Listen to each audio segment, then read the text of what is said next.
योगी आदित्यनाथ जी का जो बुलडोजर सिद्धांत है, देवरिया समाजवादियों की धरती है, आंदोलन की धरती है, त्याग की धरती है, तपस्या की धरती है, देवरावा बाबा की धरती है। मैं ये दावे के साथ कहता हूं कि अगर बुलडोजर चला तो उत्तर प्रदेश की योगी आदित्यनाथ सरकार हिल जाएगी और उसको बचाने वाला कोई नहीं होगा। योगी आदित्यनाथ की सरकार का खात्मा हो जाएगा। योगी आदित्यनाथ जी की जो परिपाटी है राजनीति करने की, धार्मिक ध्रुवीकरण की, जातीय ध्रुवीकरण की, उसको जिस तरह से सदर विधायक सलभ त्रिपाठी ने बढ़ाने की कोशिश किया है, उनको यह अंदाजा लग जाएगा आने वाले समय में कि समाजवादियों का इतिहास क्या है। समाजवादियों अभी जो है स्वर्गीय प्रेमचंद्र यादव जी के मकान से लोग परिजनों से मिलकर आ रहे हैं। सर, परिजनों से आपकी बातचीत हुई, क्या कहना हुआ, क्या वार्ता हुआ आप लोगों के बीच में? देखिए, इस संकट में जो परिस्थिति बनी हुई है, परिवार बिल्कुल प्रशासन से, शासन से नाराज है। शासन और प्रशासन ने किसी भी तरह का परिवार के साथ न्याय नहीं किया है। समाजवादी पार्टी ने लगातार, आदरणीय हमारे श्रद्धेय राष्ट्रीय अध्यक्ष जी ने लगातार ये कहा है कि जो हत्या हुई है दोनों पक्षों के साथ शासन और प्रशासन की लापरवाही से हुई है और अभी तक न्याय के लिए शासन और प्रशासन ने कोई इंतजाम नहीं किया है। जबकि जो राजनीति भारतीय जनता पार्टी के लोग कर रहे हैं, यह राजनीति का विषय नहीं था, यह संपत्ति की विवाद थी। और मैं तो ये कहना चाहता हूं कि यह संपत्ति का भी विवाद नहीं था। अगर आपकी संपत्ति है और आपने संपत्ति मुझे दे दिया तो इसमें विवाद की स्थिति कोई उत्पन्न ही नहीं होनी चाहिए थी। लेकिन भारतीय जनता पार्टी ने जिस तरह से इस हत्या का, जो देवरिया के माथे पर एक सबसे बड़ा कलंक है, इसको राजनीति का रंग दे करके जातीय हिंसा की तरफ इस हत्याकांड को बढ़ाया है। वही भारतीय जनता पार्टी के नेता कुछ जो है इसे जाति से जोड़कर जो है कह रहे हैं कि जो है यादव बनाम ब्राह्मण बनाने की जो इस मामले को कोशिश किया जा रहा है, तो इस पर आपकी क्या राय होगी?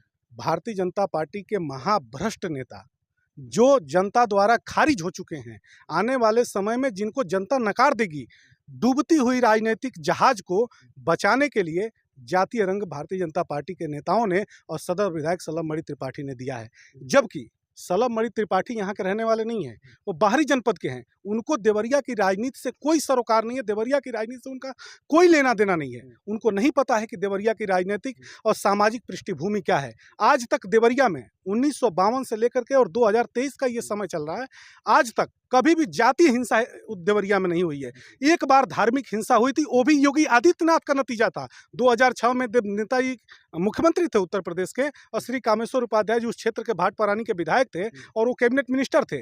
कामेश्वर उपाध्याय जी ने नेताजी से आग्रह करके जिस तरह से उस हिंसा को बचाया था, योगी आदित्यनाथ जी चीखते रहे, चिल्लाते रहे, उसके बावजूद वह धार्मिक हिंसा बहुत बड़ी नहीं हो पाई। जब लोगों को समझाया बुझाया गया तो दोनों पक्ष मान गए थे। लेकिन योगी आदित्यनाथ जी की जो परिपाटी है राजनीति करने की, धार्मिक ध्रुवीकरण की, जातीय ध्रुवीकरण की, उसको जिस तरह से सदर विधायक सलभ त्रिपाठी ने बढ़ाने की कोशिश किया है, उनको यह अंदाजा लग जाएगा आने वाले समय में कि समाजवादियों का इतिहास क्या है, समाजवादियों की ताकत क्या है। आपसे स्पष्ट सवाल होगा कि जिस तरीके से जो है सत्य प्रकाश दुबे जी के पक्ष है, तो इस पर जो है स्पष्ट समाजवादी पार्टी की क्या राय है, उनके साथ जो अत्याचार हुआ?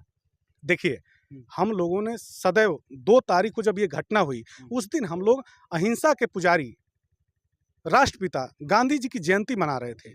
जब इस हत्याकांड के बारे में जानकारी हुई तो पूरे देवरिया की 40 लाख से ऊपर आबादी मर्माहत हुई।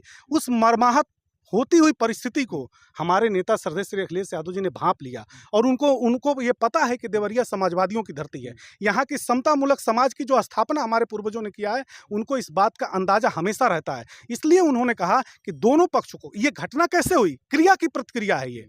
एक तरफ जब प्रेमचंद यादव जी की हत्या होती है, उसके बाद जो क्रिया की गई उसके ठीक विपरीत उसकी प्रतिक्रिया हुई। तो उस हत्याकांड को जिस तरह से राजनीति का मोड़ दिया गया, राजनीतिक लाभ लेने की कोशिश की गई और एक आदमी को बहुत पीड़ा बताया गया और दूसरे आदमी का पक्ष सुना नहीं जा रहा है।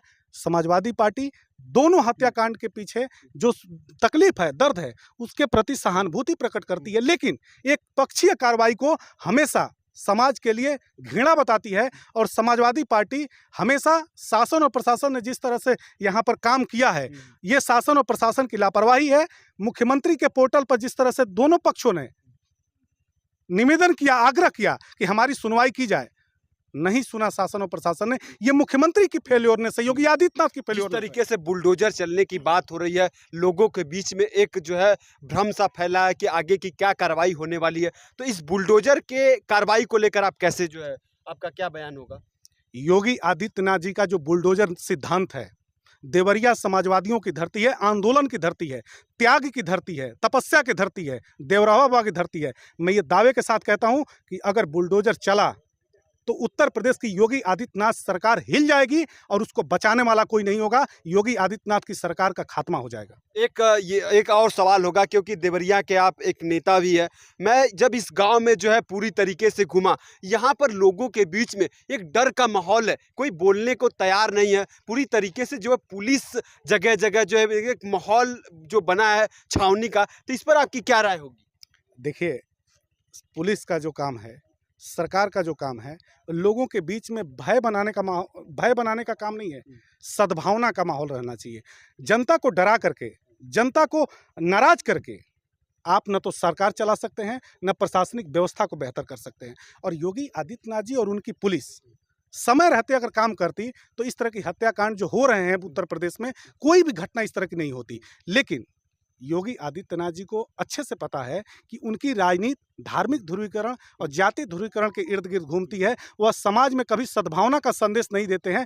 मारने की, ठोकने की, पीटने की, काटने की, ये जब उनकी असेंबली के अंदर की भाषा शैली है तो बाहर उनकी कैसी भाषा शैली होगी। और मैं अंत में सिर्फ इतना कहना चाहता हूं कि योगी आदित्यनाथ जी जिस देवरिया को अपना आंगन बताते हैं, आज देवरिया में जो उनका आंगन है योगी आदित्यनाथ जी का, उस आंगन में बंटवारा हो चुका है। और उनके ही विधायक सलभमणि त्रिपाठी ने जो बंटवारा किया है, उसका खामियाजा भारतीय जनता पार्टी को भुगतना पड़ेगा। ठीक है, ठीक है।